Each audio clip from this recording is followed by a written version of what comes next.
Hello, I'm Ilecia Williams-Cherry, and today is May 12, 2020.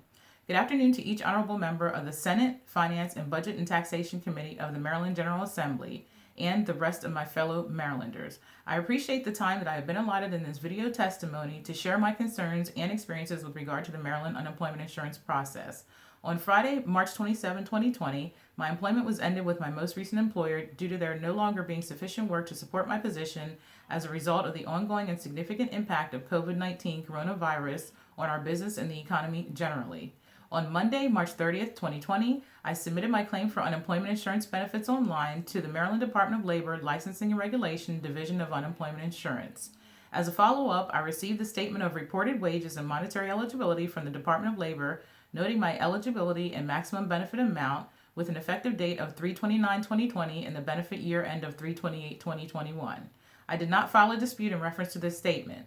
I followed up by submitting my online weekly claim certifications for each week that followed, as instructed in the correspondence. As of today, Tuesday, May 12, 2020, I have not received any unemployment funds. I do understand the overwhelming, unexpected demand on the Department of Labor given the nature of the coronavirus pandemic. However, I feel that it is important to address areas in which the claimant process may become more effective and efficient for all parties involved so that we may all stay afloat during this time and in the future. Over the past few weeks, I reached out multiple times in writing to each of my elected officials, the Department of Labor, and the Beacon Support System to ask for help with the disbursement of my unemployment funds. I received replies from a couple of the offices of my elected officials, which has essentially led to this video testimony. I also attempted to reach the Department of Labor by way of telephone, but my calls either went unanswered due to busy signals or answered by an automated system, then put on hold, and then disconnected without an opportunity to speak to a representative. I would ask that you please address this communication system. Yesterday, for the first time, I was contacted by the Department of Labor as a follow-up to my request for help. I was told that due to receiving a severance distribution, I was not eligible for Maryland unemployment benefits or the unemployment benefits of the Federal Pandemic Unemployment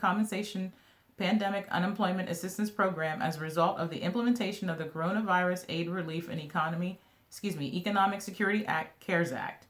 I disagree with this determination and ask that you please reconsider the law which supports this determination. In addition, I would ask that you please address the section of the initial claim process which pertains to severance. Although there is a question pertaining to whether or not severance was received, there is no notification to the claimant that the distribution of unemployment funds will be affected as a result. I would also ask that you please address the process of the withholding certificate for unemployment insurance benefits from the Department of Labor.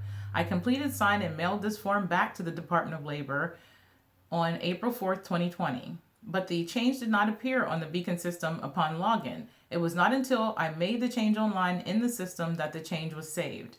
I would also ask that you upgrade the Beacon system so that it is mobile friendly to users. It is very difficult to log on and navigate through user accounts. The system is more user friendly from a desktop system, but I am concerned about the level of difficulty for those who either do not have a desktop internet access or those who are disabled, senior citizens, etc.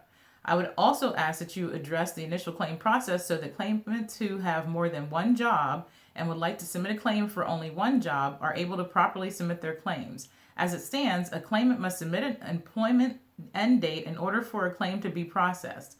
In the case of my husband, he was laid off from one job but still works part-time at another.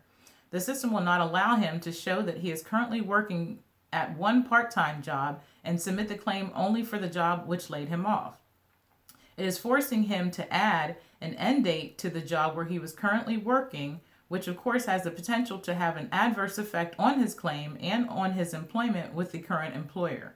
I respectfully submit these concerns and experiences to each honorable member of the Senate Finance and Budget and Taxation Committee of the Maryland General Assembly and to the rest of my fellow Marylanders. Once again, I appreciate the time that I have been allotted. Signed, Ilecia Williams-Cherry. Thank you.